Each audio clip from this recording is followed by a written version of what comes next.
Muito bom dia, seja bem-vindo ao nosso Reflexão e Vida desta quarta-feira. Estamos aqui para mais uma vez compartilhar a poderosa e preciosa Palavra de Deus, essa palavra que é viva e eficaz e mais cortante do que qualquer espada de dois gumes, capaz de penetrar a divisão entre alma e espírito, juntas e medulas, e discernir os pensamentos e intenções do coração.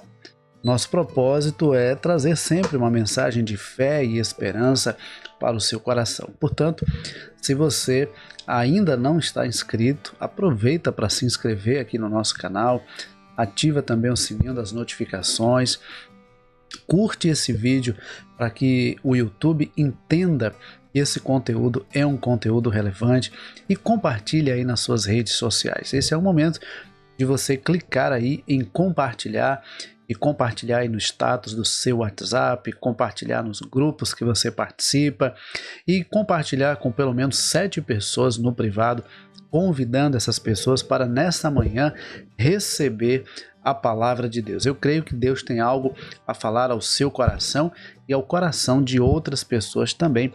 Por isso você não pode perder a oportunidade de compartilhar este vídeo. E hoje nós vamos refletir sobre a alma que suspira por Deus. O Salmo de número 42, é o texto da nossa reflexão nessa manhã, e o salmista nos diz assim: assim como a corça suspira pelas correntes das águas, assim por ti, ó Deus, suspira a minha alma. A minha alma tem sede de Deus, do Deus vivo. Quando irei e me apresentarei diante da face de Deus? As minhas lágrimas têm sido meu alimento dia e noite, enquanto me dizem continuamente: e o seu Deus, onde está? Lembro-me dessas coisas e dentro de mim se derrama a minha alma, de como eu passava com a multidão de povo e os guiava em procissão à casa de Deus, entre gritos de alegria e louvor, multidão em festa. Por que está abatida, ó minha alma? Por que se perturba dentro de mim? Espere em Deus, pois ainda o louvarei, a Ele, meu auxílio e Deus meu. Sinto abatida dentro de mim a minha alma. Lembro-me, portanto, de ti nas terras do Jordão, no Hermon e no Monte Mizar. Um abismo chama outro abismo ao ruído das tuas cachoeiras. Todas as tuas ondas e vagas passaram sobre mim. Contudo, o Senhor durante a noite me concede a sua misericórdia, e de dia, Contudo, o Senhor durante o dia me concede a sua misericórdia, e de noite está comigo o seu cântico, uma oração ao Deus da minha vida. Pergunto a Deus, minha rocha: por que te esqueceste de mim? Por que hei de andar lamentando sob a opressão dos meus inimigos? Os meus ossos se esmigalham quando os meus adversários me insultam, perguntando sem parar: e o seu Deus, onde está? Por que está abatida a minha alma? Por que se perturba dentro de mim? Espere em Deus, pois ainda o louvarei, a Ele, meu auxílio e Deus meu. Então, este salmo é um salmo que nos ensina sobre a necessidade de termos sede de Deus.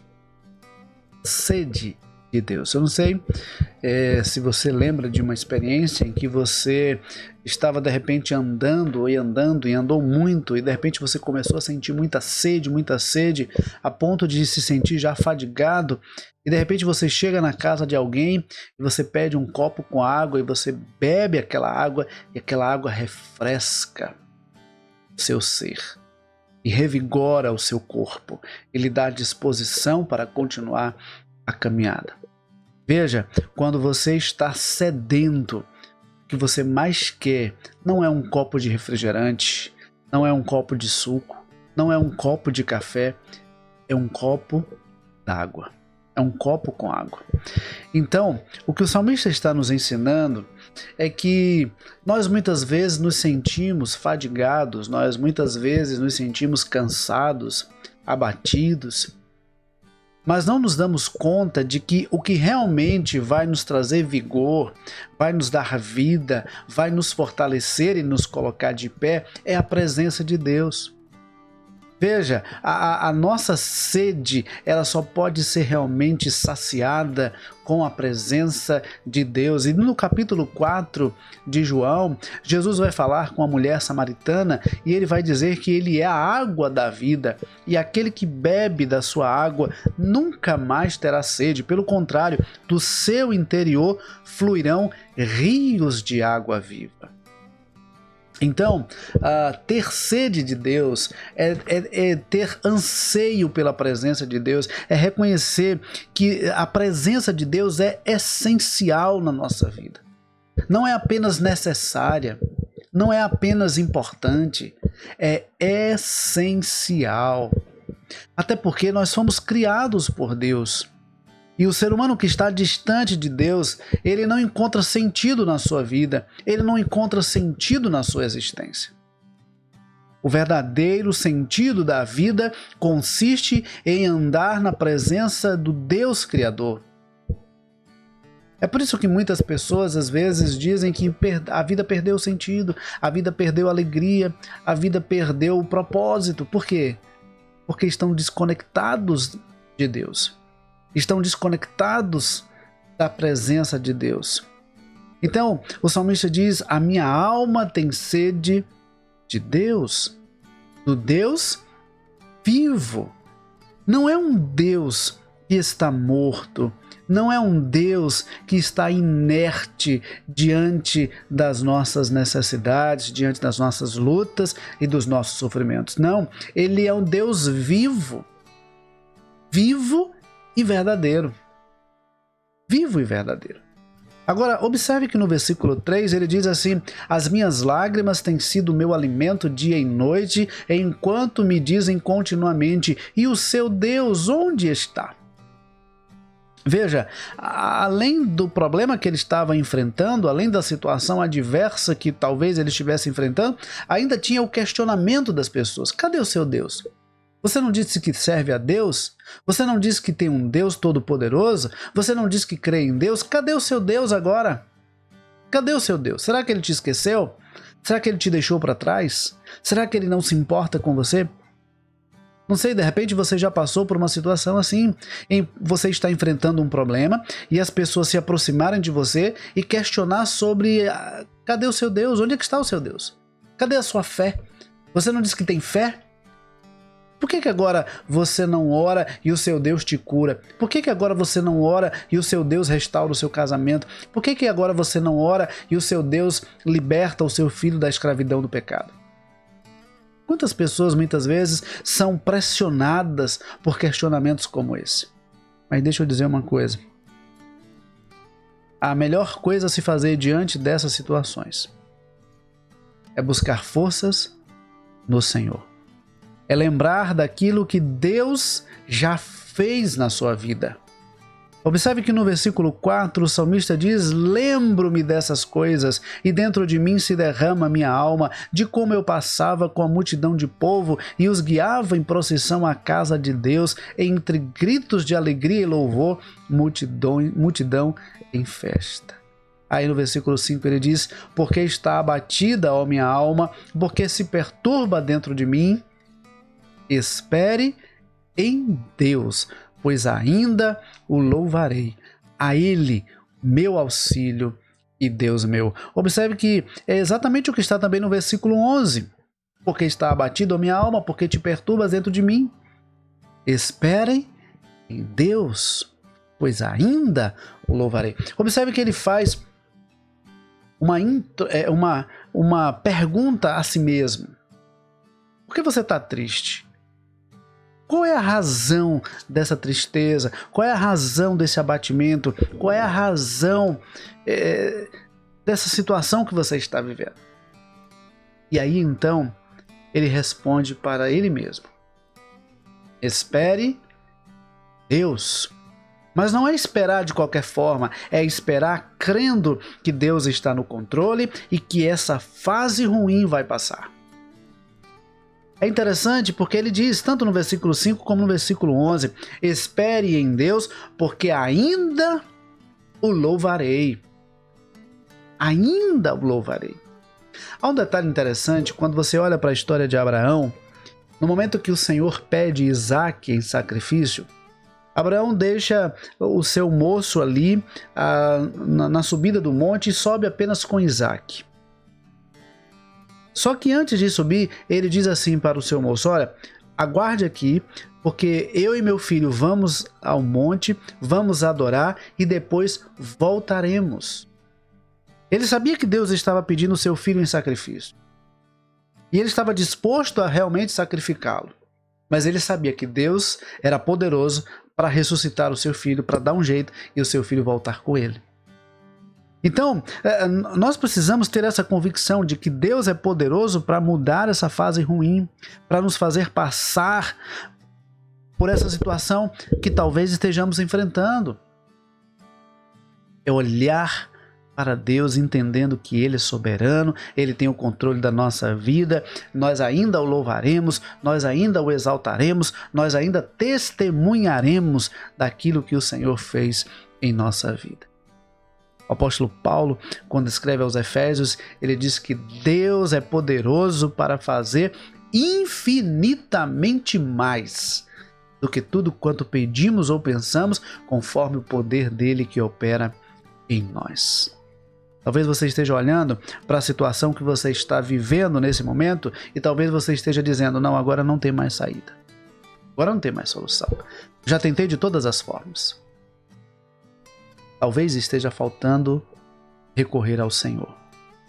Não para que o Senhor faça o que você quer, mas para que o Senhor faça o que você precisa. Um dos nossos grandes problemas é achar que Deus tem que fazer o que nós queremos. Mas nós precisamos aprender a receber de Deus aquilo que Ele quer. Nós nem sempre sabemos o que pedimos, mas Deus sempre sabe o que faz. Guarde isso no seu coração. Nós nem sempre sabemos o que pedimos, mas Deus sempre sabe o que faz. O agir de Deus é perfeito. O tempo de Deus é perfeito. Então, em vez de ficar com a nossa alma inquieta, com o nosso coração abatido, em vez de ficar com o semblante triste, em vez de ficar lamentando pelo que foi, pelo que não foi, pelo que fez, pelo que não fez, olhe para Deus. Olhe para Deus. Veja, talvez esteja faltando realmente essa sede de Deus. Essa sede de buscar ao Senhor, de orar ao Senhor, de ler a palavra do Senhor, de se conectar com Deus e de andar em comunhão com Ele. Talvez esteja faltando isso. Talvez você esteja sedento. Talvez você esteja enfraquecido. Talvez você esteja desanimado porque você se desconectou da presença de Deus. Então é tempo de reconexão. É tempo de reaproximação, é tempo de reconciliação, é tempo de recomeço, é tempo de se reaproximar do Senhor, para viver tudo aquilo que o Senhor tem preparado para a sua vida. No versículo de número 6, versículo de número 8, ele diz assim: contudo o Senhor durante o dia me concede a sua misericórdia e de noite está comigo o seu cântico, uma oração ao Deus da minha vida. Veja que quando a gente começa o Salmo, no versículo de número 3, ele diz: as minhas lágrimas têm sido o meu alimento dia e noite, enquanto me dizem continuamente, onde está o seu Deus? As minhas lágrimas têm sido o meu alimento de dia e de noite, enquanto me perguntam, onde está o seu Deus? E aí, quando nós chegamos no versículo de número 8, nós percebemos que o salmista ele toma consciência de que o Senhor já tem estado com ele. Deus não o abandonou, Deus não se esqueceu dele. Ele diz: contudo o Senhor durante o dia me concede a sua misericórdia e à noite está comigo o seu cântico, uma oração ao Deus da minha vida. Sabe o que ele reconhece? Que Deus estava com ele o tempo todo. Deus estava com ele o tempo todo. Às vezes nós passamos por algumas situações em que chegamos ao ponto até de questionar sobre se Deus nos abandonou, se Deus se esqueceu de nós. Mas deixa eu dizer uma coisa para você nessa manhã de quarta-feira. Deus não se esqueceu de você. Deus não se esqueceu de você. Talvez você tenha se esquecido de Deus, mas Ele não se esqueceu de você. Talvez seja o momento de você buscar mais ao Senhor, orar mais, ler mais a palavra, falar mais de Deus para as pessoas, viver mais em comunhão com o Senhor e refletir mais a presença de Deus em sua vida. Não olhe para trás, não recue, olhe para frente, olhe para o alvo, olhe para Cristo, o autor e consumador da nossa fé, e você terá motivo suficiente para continuar essa caminhada, por mais desafiadora que ela esteja sendo nesse momento. Que Deus nos abençoe e que o Senhor bondosamente nos conceda uma ótima quarta-feira, que o Senhor continue cuidando de nós, da nossa família, e que, se Deus assim nos permitir, nós possamos novamente estar juntos amanhã às 6h30 da manhã. Deus abençoe, forte abraço e até amanhã, se Deus quiser.